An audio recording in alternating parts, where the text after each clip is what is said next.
With Paramount apparently winning the bid to get Warner Brothers, which we'll talk more about in just a little bit, one of the things that I've kind of been suggesting has been that I believe that despite the fact that the reports are out there now that Paramount wants James Gunn to stay on and continue to run the DC properties, I have only predicted. I have obviously not talked to James Gunn. As I said to somebody this morning, I'm not the guy who talks to James Gunn. I'm the guy who talks to the cash register at McDonald's. But I have been predicting that I believe James Gunn will leave. I don't believe he's going to stay. As a matter of fact, last night, if you guys didn't see it, I put up a little editorial video on Paramount wanting James Gunn to stay, but why I think he's going to leave. I won't say who, I even got a call. Well, the guys know about this. I got a call this morning from one of the major trades, asking me about my source about James Gunn leaving. I said, I was pretty clear. I don't have a source. That's just what I'm predicting. That's just my guess that he's leaving. Well, apparently there are other people taking that kind of seriously, because in an analyst's call David Ellison had regarding Paramount and the merger and all that kind of stuff, David Ellison went out of his way to praise Superman, the movie Superman, James Gunn's movie Superman, as a powerhouse that is one of the key reasons Warner Brothers had such a great year. You can go and find the full transcript of it, but Variety just kind of does a quick summary of it here. It says, Ellison praised the year that Warner Brothers had in 2025, calling it a powerhouse slate, crediting such hits as Superman and Minecraft. And by the way, he didn't mention One Battle After Another or Sinners, not because I think he was intentionally leaving them out, but because I think David Ellison, again, this is just me speculating, David Ellison has begun the James Gunn ass-kissing campaign. Listen, I don't think I'm the only one who knows that James Gunn is probably just going to up and leave. I think he's going to want to shoot Man of Tomorrow first. That's just my guess. Again, all this is just me guessing. I think he's going to want to shoot and produce Man of Tomorrow first and get that ready to go. But I think he's going to leave. Paramount wants him to stay. That's already public information. But I think I'm not the only one who thinks James Gunn is probably looking at leaving. I think Dave Ellison also knows James Gunn is probably going to want to leave. And I think already Dave Ellison is laying the groundwork for the James Gunn ass-kissing campaign. Saying, oh, Superman is so great, oh, blah, blah, blah, and all that kind of stuff. And I think you're going to start hearing a lot of that. I think over the next few weeks, you're going to start hearing Paramount and David Ellison talking a lot publicly, like slipping it in where they can about how excited they are about the future of DC, about what a magnificent job they've done laying the groundwork of DC. I think he is going to directly start saying how much we want you, James Gunn, without outright saying we really want you to stay, James Gunn. And I think this is kind of the first inkling of that. Anyway, Rob, you saw the comments that he made, pointing out and centering out Superman of all movies to do it. Anyway, what's your takeaway from this? Well, look, if you're acquiring a company whose job it is to make entertainment, and you have world-class entertainers that are working at this company, I think you'd want your shareholders to know that those people will stick around.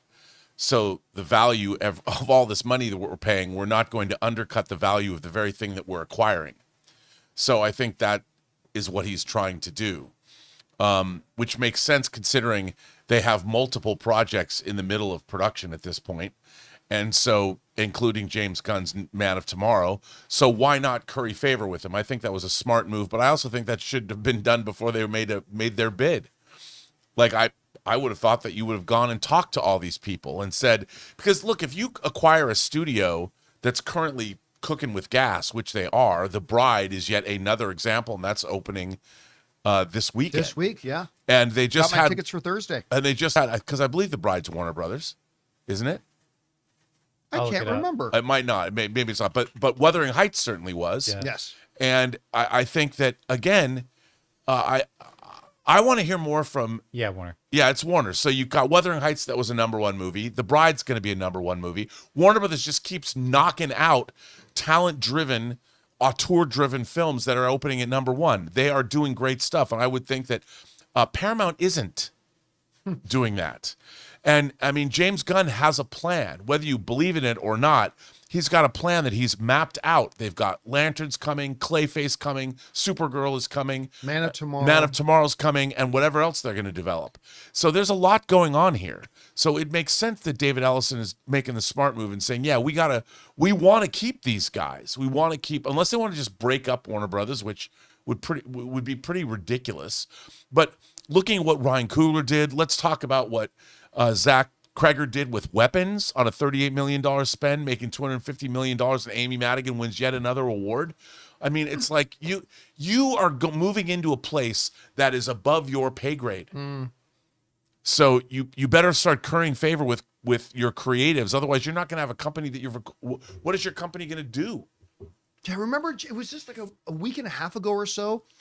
David Zaslav and the board of Warner Brothers said, we might see a mass exodus of our employees if we go to Paramount. Fast forward a week later, Paramount gets them. And yeah, like I said, I think David Ellison has now officially launched the James Gunn ass-kissing campaign to try to convince him to stay, because I still think he's going to go. I think before his contract expires in 2027, I think he's going to stick around. And I'm basing this on nothing but my own assessment of the situation. But I think he's going to stick around to finish shooting Man of Tomorrow, and then I think he's going to split. Unless